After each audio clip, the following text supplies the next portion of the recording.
Hello friends, how are you. आज हम बात करेंगे प्रेजेंट परफेक्ट टेंस की। Present perfect tense as you know, जो भी एक्शन अब से पहले हो गई वो पास्ट होती है अपनी, और लेकिन उसमें पास्ट को हम दो पार्ट्स में डिवाइड करते हैं, एक पास्ट इंडेफिनिट में, एक प्रेजेंट परफेक्ट में। प्रेजेंट परफेक्ट और पास्ट इंडेफिनिट दोनों में फ़र्क क्या है? एक्चुअली क्या है कि हम सुबह से लेकर शाम तक की जो एक्शन होती है उसे हम प्रेजेंट मानते हैं, और आज अब से पहले जैसे अभी मैं कोई काम कर रहा हूँ उससे पहले जस्ट कोई भी एक्शन कंप्लीट हो गई, वो एक तरह से पास्ट है, लेकिन आज का पूरा दिन प्रेजेंट माना जाता है, तो उसके अकॉर्डिंग हम उसे प्रेजेंट परफेक्ट टेंस में यूज़ करेंगे।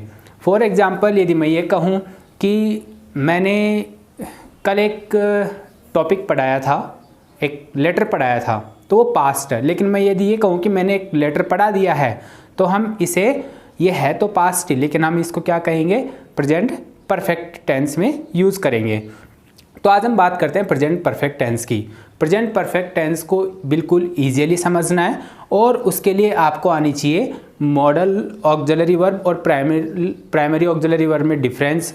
प्राइमरी ऑक्सिलरी वर्ब जो डू बी हैव की जो फॉर्म होती है वो प्राइमरी ऑक्सिलरी वर्ब्स होती है। मॉडल ऑक्सिलरी वर्ब्स आपने पढ़ रखी होंगी, और प्राइमरी ऑक्सिलरी वर्ब्स जो होती हैं उनमें हम प्रेजेंट परफेक्ट में हैव की जो फॉर्म होती है, हैज़ एंड हैव, वो हम यूज़ करते हैं। हैज़ और हैव का यूज़, हैज़ हम कोई भी सिंगुलर प्रोनाउन हो सकता है या सिंगुलर नाउन, उसके साथ में हम हैज़ का यूज़ करेंगे। और हैव का यूज़ हम प्लूरल प्रोनाउन जो होते हैं, आई वी यू दे, उनके साथ, या कोई भी प्लूरल नाउन हो सकता है, दो या दो से अधिक नाउन हो सकते हैं, उनके साथ में हैव यूज़ करेंगे।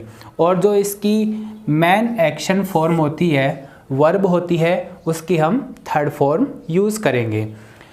इस टेंस में हम कुछ बेसिक एडवर्ब्स लेते हैं, उनका यूज़ जनरली, हमेशा तो इनका यूज़ इस टेंस में नहीं होता, लेकिन जनरली इनका यूज़ हम प्रेजेंट परफेक्ट टेंस में यूज़ करते हैं। जैसे never, ever, already, just, yet, always, occasionally, often, several times, lately, recently, so far, up to now, up to the present, since, for, during the last few weeks, just now आदि।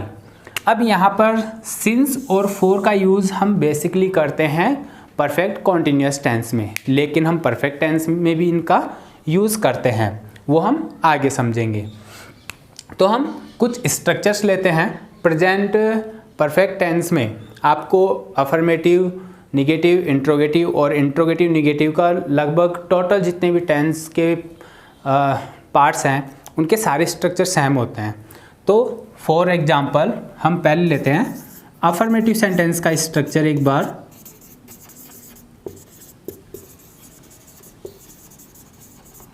तो affirmative sentence का structure होता है, उसमें हम सबसे पहले क्या लेते हैं, सब्जेक्ट लेते हैं, और उसके बाद में ऑक्सिलरी वर्ब होती है, हेल्पिंग वर्ब जिसे हम कहते हैं, वो रखते हैं। उसके बाद में एक्शन थर्ड यहाँ पर यूज़ होती है परफेक्ट में, और बाकी जो ऑब्जेक्ट होता है अपना और अदर वर्ड्स जो बच गए वो हम इसमें यूज़ करते हैं। ये स्ट्रक्चर होता है अपना अफर्मेटिव सेंटेंस का। अब यहाँ पर ये जो वर्ड्स हैं इनके यूज़ का हमें ध्यान रखना है। आप कहेंगे सर नेवर प्रेजेंट सिंपल में भी यूज़ होता है, पास्ट सिंपल में भी यूज़ होता है, ऐसे ही ऑलवेज है, ओकेजनली है, ऑफन है, ये वर्ड प्रेजेंट सिंपल में भी यूज़ होते हैं, पास्ट सिंपल में भी यूज़ होते हैं, और प्रेजेंट परफेक्ट में भी यूज़ होते हैं। लेकिन इनके यूज़ का जो तरीका है वो ये है, यदि हम, आप इस डिफरेंस को क्लियरली समझना, यदि मैं एक सेंटेंस लिखूं, ही ऑलवेज, यहाँ पर मैंने सब्जेक्ट के जस्ट बाद में क्या रख दिया है, ऑलवेज एडवर्ब रख दिए है यहाँ पे। तो यहाँ पर या तो ये हम पास्ट सिंपल यूज़ करेंगे या फिर प्रेजेंट सिंपल यूज़ करेंगे। यहाँ पर हम प्रेजेंट परफेक्ट टेंस यूज़ नहीं करेंगे। यदि यही ऑलवेज ब्लैंक के बाद में आ जाता है और इसके बाद में फिर से ब्लैंक है, तो यहाँ पर हम परफेक्ट टेंस यूज़ करेंगे। तो यहाँ पर जैसे ही सिंगुलर सब्जेक्ट है, तो इसके साथ हम यूज़ क्या करेंगे, हेल्पिंग वर्ब हैज़ यूज़ करेंगे, और यहाँ पर इसके बाद में एक्शन की कोई भी थर्ड फॉर एग्जाम्पल अपने पास एक्शन है हेल्प, तो हम ये यहाँ पे यूज़ करेंगे helped me. He has always help me, उसने मेरी हमेशा सहायता की है। यदि मैं यहाँ पे लिखता हूँ ही ऑलवेज, मैं यहाँ पे हेल्प्स भी कर सकता हूँ और हेल्प भी कर सकता हूँ, लेकिन वो आगे दिए गए यदि कोई एडवर्ब है, टाइम एडवर्ब है, उसके अकॉर्डिंग ये चेंज हो सकता है। यदि पास्ट इंडिकेशन वर्ड है तो हेल्प भी आएगा, हेल्प्स नहीं आएगा। यदि यहाँ पे प्रेजेंट का कोई वर्ड आ जाता है तो हम यहाँ पे हेल्प्स कर सकते हैं। ही ऑलवेज हेल्प्स मी, वह हमेशा मेरी हेल्प करता है। और यदि मैं ये कहूँ ही ऑलवेज हेल्प मी, तो इसका मतलब हो गया उसने हमेशा मेरी हेल्प की थी। तो ये होता है स्ट्रक्चर अफर्मेटिव सेंटेंस का। इसके बाद में हम बात करते हैं निगेटिव सेंटेंस की। अब निगेटिव सेंटेंस का स्ट्रक्चर क्या होता है, यहाँ पर हेल्पिंग वर्ब के नॉट का यूज़ हम कहाँ करते हैं, हेल्पिंग वर्ब के जस्ट बाद में करते हैं। तो यहाँ पर जब इसके स्ट्रक्चर की बात होगी तो हम यूज़ करेंगे सब्जेक्ट, जो ऑक्सिलरी वर्ब हैज़ एन है उसका यूज़ करेंगे, और इसके बाद में हम यूज़ करेंगे नॉट और एक्शन थर्ड। बाकी सेम जो स्ट्रक्चर होगा, ऑब्जेक्ट अदर जो फ्रेज होते हैं वो हम यहाँ पे यूज़ करेंगे।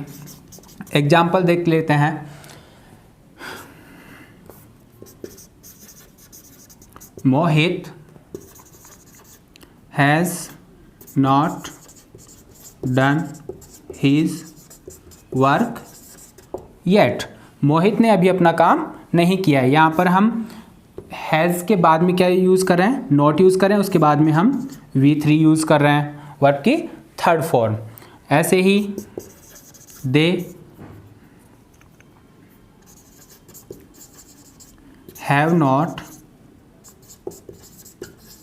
कंप्लीटेड देयर वर्क, उन्होंने अपना काम कंप्लीट नहीं किया है। तो इस तरह से निगेटिव फॉर्म, जब निगेटिव सेंटेंस हम बनाते हैं तो नॉट को हम हेल्पिंग वर्ब के बाद में रखते हैं।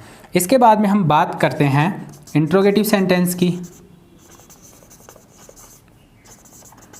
इंट्रोगेटिव सेंटेंस में कोई सा भी इंट्रोगेटिव सेंटेंस होता है उसमें या तो हम WH वर्ड पहले लगाते हैं, और यदि WH वर्ड नहीं आ रहा है तो फिर हम जो प्राइमरी ऑक्सिलरी वर्ब होती है उस टेंस की वो यहाँ पर हम रखते हैं। उसके बाद में हम सब्जेक्ट यूज़ करते हैं और एक्शन की जो भी फॉर्म होती है टेंस के अकॉर्डिंग वो यहाँ पर यूज़ करेंगे। बाकी ऑब्जेक्ट और अदर वर्ड्स जो होते हैं वो सेम होते हैं, और लास्ट में क्वेश्चन मार्क यूज़ करते हैं। फॉर एग्जाम्पल,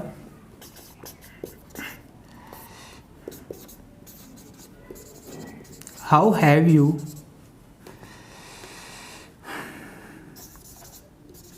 डन इट, तुमने यह कैसे किया है। या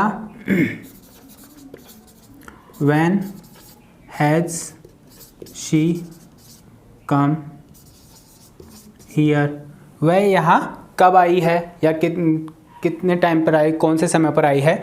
तो यहाँ जब हम, अब आपका सब्जेक्ट होगा उसके अकॉर्डिंग हम हेल्पिंग वर्ब यूज़ करेंगे। WH वर्ड वो मायने नहीं रखता है कि WH वर्ड आ रहा है, उसके अकॉर्डिंग हम सब्जेक्ट यूज़ करेंगे। सब्जेक्ट को देखकर हमें हेल्पिंग वर्ब यूज़ करनी है। यदि सिंगुलर सब्जेक्ट है तो हैज़ यूज़ करना है, प्लूरल सब्जेक्ट है तो यहाँ पर आपको हैव यूज़ करना है। और यदि हम इंट्रोगेटिव निगेटिव सेंटेंस की बात करें तो वहाँ पर जैसे निगेटिव सेंटेंस का स्ट्रक्चर आपने देखा कि हेल्पिंग वर्ब के बाद में हम नॉट यूज़ करते हैं, तो यहाँ पर जब इंट्रोगेटिव निगेटिव सेंटेंस बनेगा तो आपको हेल्पिंग वर्ब के बाद में ही नॉट यूज़ करना है। इसी को यदि ट्रांसफॉर्म करें,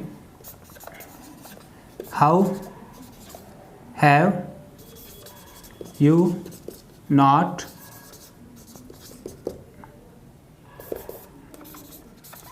why have you not done it, तुमने यह क्यों किया है, क्यों नहीं किया है। तो इसे हम हेल्पिंग वर्ब के बाद में रखेंगे, लेकिन ध्यान रखना है कि जो सब्जेक्ट होता है, जब अपने पास हेल्पिंग वर्ब में 2 वर्ड्स आ जाते हैं तो वहाँ पर हम सब्जेक्ट को दोनों के बीच में रखते हैं। तो यहाँ पर क्वेश्चन बन गया why have you not done it, ये हो गया इंट्रोगेटिव सेंटेंस। अब हम बात करते हैं थोड़ी सी सिंस और फॉर की, कि सिंस और फॉर का यूज़ कब करते हैं।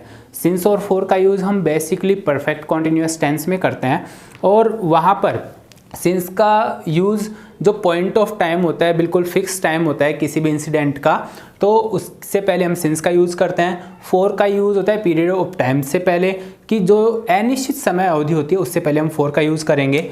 फॉर एग्जाम्पल, यदि हम चाइल्डहुड लिखें, it's a point of time.